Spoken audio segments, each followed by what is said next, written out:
La integración energética consiste en identificar oportunidades para reutilizar el calor entre diferentes corrientes del proceso. Por ejemplo, si una corriente caliente debe enfriarse y otra fría debe calentarse, es posible intercambiar calor entre ellas sin usar utilidades externas.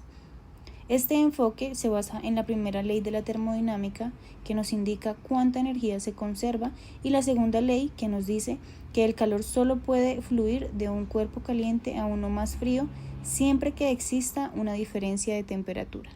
La red de intercambio de calor, o RIC, es un conjunto de intercambiadores que conectan corrientes calientes con corrientes frías. El objetivo es maximizar el aprovechamiento interno de calor y minimizar la necesidad de vapor o agua de enfriamiento. Las corrientes calientes tienen más energía de la que necesitan y las frías menos. Las RIC las conectan estratégicamente para equilibrarlas térmicamente. Una de las herramientas más potentes en la integración energética es el método pinch. El punto pinch es una temperatura clave que divide el sistema en dos zonas. Por encima del pinch solo debe usar vapor para calentar y por debajo solo agua para enfriar. En la práctica, primero se trazan las curvas compuestas de calor, una para las corrientes calientes y otras para las frías. La distancia mínima entre estas curvas determina el delta de temperatura mínimo y define el punto pinch. Este análisis permite identificar oportunidades de ahorro energético y diseñar una red eficiente. Para tener una mejor comprensión y afianzar mejor los conceptos de la integración energética, haremos un ejemplo práctico. En este caso, tomaremos un servicio industrial de una planta farmacéutica, en donde tendremos que hacer en un comienzo. El primer paso va a ser identificar las corrientes. El segundo paso va a ser identificar qué corrientes van a ser calientes y qué corrientes van a ser frías. Y el tercer paso va a ser identificar en dónde empieza cada corriente y en dónde termina cada corriente, para posteriormente sacar los flujos básicos, las capacidades caloríficas de cada corriente.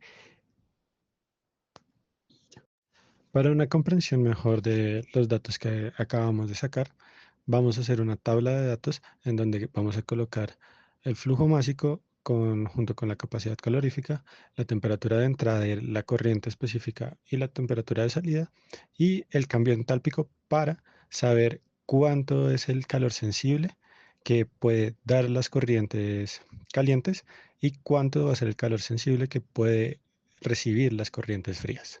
Para continuar con el proceso, vamos a establecer el delta de temperatura mínima. Este se establecerá dependiendo de la diferencia mínima que nosotros establezcamos de intercambio de calor que debe haber en los intercambiadores de calor de nuestro proceso. En este caso van a ser 10 Kelvin. Una vez hayamos establecido este parámetro, vamos a sacar una columna de temperaturas calientes. Esto lo haremos sacando las temperaturas de las corrientes calientes de entrada y de salida, y para dejarlo en la misma escala a las temperaturas de las corrientes de frías, vamos a sumarle el delta de temperatura mínimo. Una vez hayamos hecho esto, vamos a ordenar de mayor a menor sin repetir números en una columna aparte. Y esta será nuestra columna de corrientes calientes. Para establecer la columna de corrientes frías, se tomará la columna de corrientes calientes y se le restará la temperatura mínima, bueno, el delta de temperatura mínima. Y obtendremos la columna de corrientes frías. En este punto, ya cuando tengamos las dos columnas, se verá que se tienen unos intervalos. Estos van a ser un diagrama de cascada con intervalos de temperatura. Es importante que este diagrama quede bien, dado que en este punto vamos a empezar a estructurar lo que es la integración energética. En este punto colocaremos las corrientes calientes, donde está la columna de corrientes calientes, y las corrientes frías en la columna de corrientes frías. Este proceso se hará llevando la temperatura de entrada que tiene cada corriente hasta la temperatura de salida que tiene cada corriente.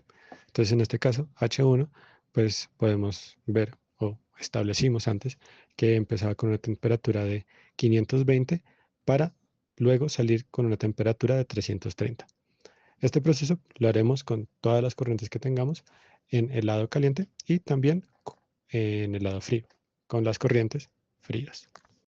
Ya construido el diagrama de intervalos de temperatura, vamos a identificar los intervalos de temperatura en los cuales se están moviendo nuestras corrientes calientes y frías. Estos intervalos iniciarían desde el intervalo 1 y así sucesivamente hasta llegar al intervalo de temperatura 6. Luego de esto, vamos a hacer la construcción de las tablas de cargas transferibles de energía, tanto para las corrientes calientes como para las corrientes frías. Cabe aclarar que estas tablas de cargas transferibles de energía van a tener una columna para representar los intervalos de temperatura, una columna para cada una de las corrientes calientes y una columna para la sumatoria de los aportes de energía de las corrientes calientes.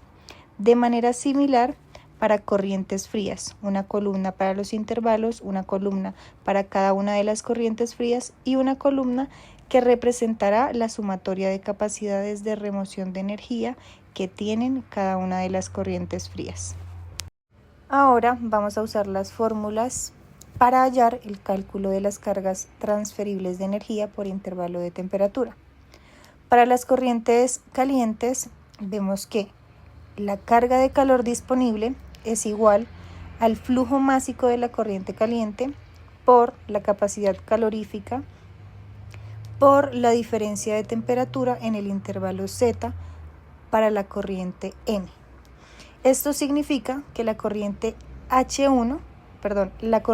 caliente H1 transfiere 1300 kilowatts en el intervalo 2. Esto mismo lo hacemos para llenar los datos completos de la tabla. Y al final vamos a hacer la sumatoria, la cual vemos que es 2300 kilowatts. Es importante que la columna que representa los intervalos de temperatura y la columna de corrientes calientes sea igual a la columna de la sumatoria de los aportes de energía de la corriente caliente. Ahora, para las corrientes frías, vemos que se utiliza la energía que puede absorber la corriente fría en el intervalo Z es igual al flujo másico de la corriente fría por la capacidad calorífica específica de la corriente fría por la diferencia de temperatura del intervalo donde se mueve la corriente. Para el caso de las corrientes frías, igual vamos a tener los mismos intervalos y la información de cada una de las corrientes. Cabe aclarar para las dos tablas que los ceros aparecen cuando una corriente no pasa por un determinado intervalo de temperatura, es decir, no hay un tramo de temperatura en este intervalo para la corriente, por eso algunos valores son cero. Ahora bien, haríamos el modelo matemático de la fórmula de corrientes frías para obtener la información de los datos que sí pasan por estos tramos. A continuación, se pueden evidenciar las tablas de transferencia de energía para tanto el fluido caliente como el fluido frío, para que de esta manera podamos hacer la construcción del diagrama en cascada. En este caso, pues, contamos con 6 intervalos. En el costado izquierdo vamos a poner la cantidad de energía que puede aportar cada corriente, en este caso las corrientes calientes. En el primer intervalo, al no tener aporte por ninguna de las corrientes, el valor entregado de energía es 0. De esta manera vamos a completar la cascada con los valores de energía de manera descendente. De manera análoga vamos a completar con los valores de carga energética de la corriente fría, de igual manera para cada intervalo y de manera descendente. Seguidamente vamos a realizar un balance energético por cada uno de los intervalos, denominando estas corrientes de energía como R sub 0 para la primera corriente de entrada y R1 para la siguiente. Inicialmente se va a asumir el valor de 0 para R0. Desarrollando el balance de energía, tenemos que las dos entradas son 0 para el caso de la corriente caliente y 0 para el caso R0.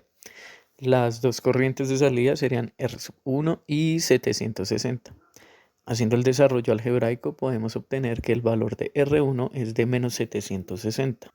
Siguiendo la misma lógica para el intervalo número 2, obtenemos que las dos corrientes de entrada son 1300 y menos 760. Las dos corrientes de salida serán 2470 y R2, lo cual nos arroja un valor de 1930 kilowatts. De la misma manera, pues vamos a seguir esta secuencia lógica con los demás intervalos para obtener los valores de R de cada uno de ellos. Haciendo un análisis de las magnitudes de energía, podemos darnos cuenta que varios de estos valores son negativos. Esto pues lo que nos da a entender es que la corriente se está moviendo en reversa, por así decirlo.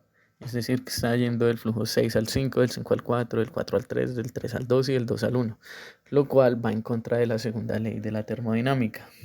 Ya que nuestra secuencia nos demuestra que las temperaturas van disminuyendo, para corregir este traspiés vamos a hacer un ajuste tomando el valor absoluto del valor más negativo obtenido y tomándolo como el primer valor residual, y a partir de este realizaremos nuevamente los cálculos. Para este caso el menor valor es menos 2660. A este valor pues le vamos a tomar el valor absoluto, lo cual equivaldría a 2660, que sería nuestro nuevo valor inicial.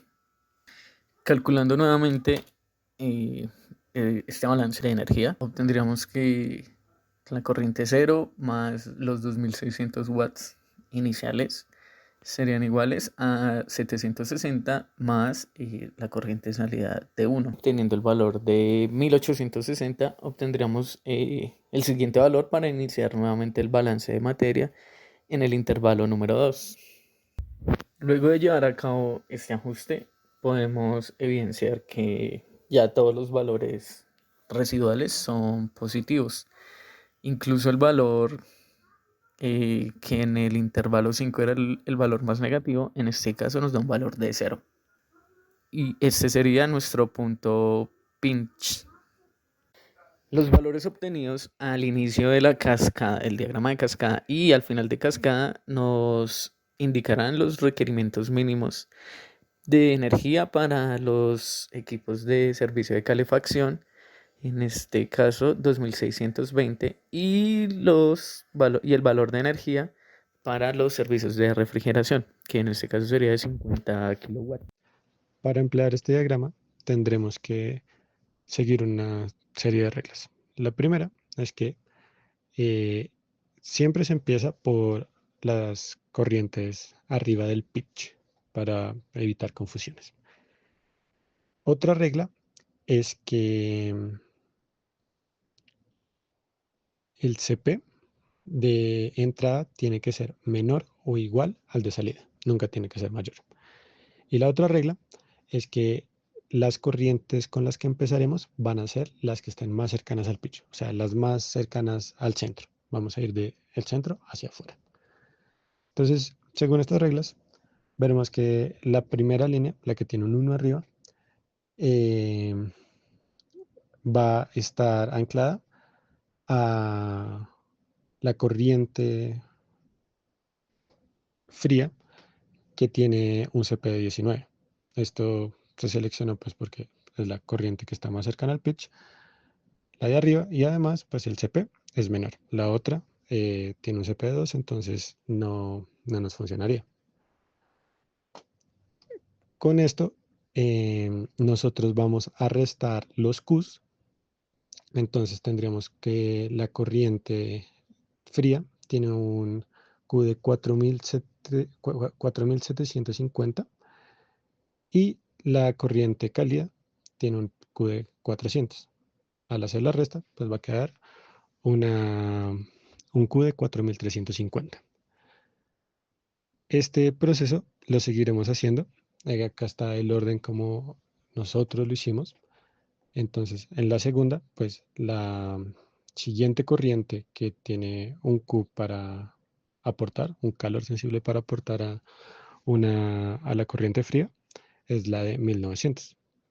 Hacemos la resta y queda aún con un Q de 2450. Ya cuando no hay otras corrientes que le puedan aportar em, energía a las corrientes frías o a las corrientes cálidas, si se da el caso, se deben emplear corrientes alternas. Para enfriar se deberá emplear agua o pues un refrigerante y para calentar se deberá usar vapor de agua o otro producto que esté a altas temperaturas. Entonces, por eso acá tenemos un 5, un 6 y un 7, porque esas corrientes quedan con energía sensible que pueden absorber y que tendremos que tener en cuenta en el diseño de la planta. Entonces, bajo este diagrama podremos ver que la corriente, la corriente de enfriamiento, la que va desde los 300 Kelvin hasta, bueno, desde los 550 Kelvin hasta los 300 Kelvin, podrá dar sustento a intercambiadores de calor, a, a los intercambiadores de calor. Finalmente, y luego de llevar a cabo el análisis de todos los datos, podemos evidenciar la importancia y la utilidad de esta herramienta como forma de ahorro para la industria. Para nuestro caso de estudio podemos evidenciar que en la corriente de calefacción se obtuvo una reintegración energética del 100% de la corriente caliente y un 53% de la corriente de refrigeración. Esto en el tiempo se ve reflejado en una disminución de costos, lo cual va a representar pues una utilidad más grande y mejores rendimientos para la industria.